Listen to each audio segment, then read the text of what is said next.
Bonjour et bienvenue dans mon jardin. Aujourd'hui, je vous emmène faire le point après une semaine d'absence. Nous sommes fin juillet, je n'ai pas arrosé pendant 7 jours et j'avais un peu d'appréhension en rentrant.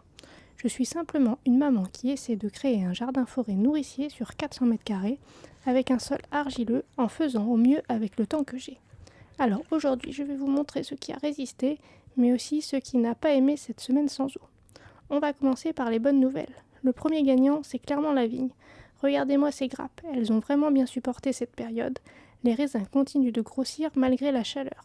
C'est encourageant parce que c'est exactement le genre de plante que j'aimerais voir prendre de plus en plus de place dans ce jardin. Juste à côté, les tomates cerises s'en sortent elles aussi très bien. Comme souvent, elles sont beaucoup plus tolérantes que les grosses tomates. Elles continuent de produire et de mûrir tranquillement.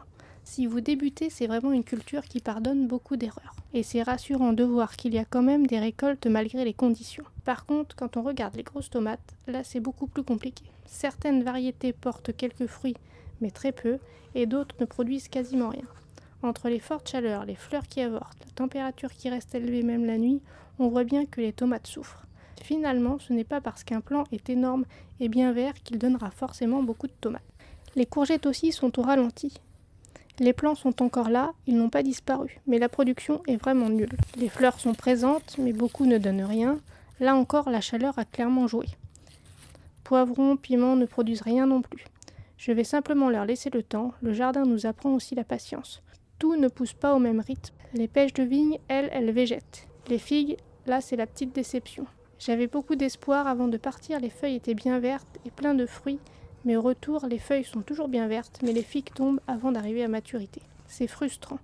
La chaleur, le manque d'eau, le stress de l'arbre, plusieurs facteurs peuvent expliquer cette chute. Là encore, ce n'est pas un échec, c'est une information. J'apprends quelles plantes sont les plus sensibles dans mon jardin. Ce que cette semaine m'a montré, c'est qu'il existe des grosses différences entre les cultures. Certaines résistent presque seules, d'autres demandent beaucoup plus d'attention. Et c'est exactement ce que je cherche à observer dans ce projet de jardin-forêt. Je veux identifier les plantes capables de produire malgré les absences, les vacances, la chaleur et les imprévus du quotidien. Parce qu'un jardin doit aussi s'adapter à notre vie. Je vous fais un petit zoom sur ce que j'ai récolté, c'est-à-dire pas grand-chose.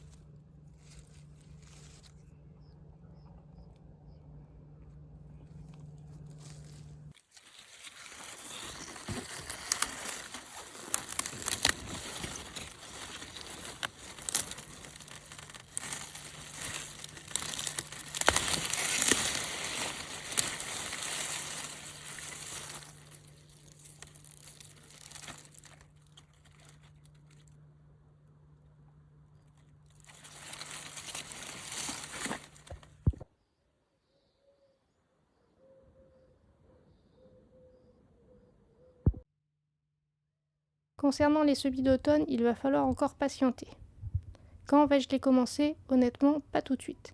Même si le calendrier dit que l'automne approche, ici il fait encore trop chaud, le sol est encore trop sec, les journées restent brûlantes. Si je sème maintenant, les jeunes plantules risquent de souffrir immédiatement. Je préfère attendre quelques pluies ou au moins une vraie baisse des températures.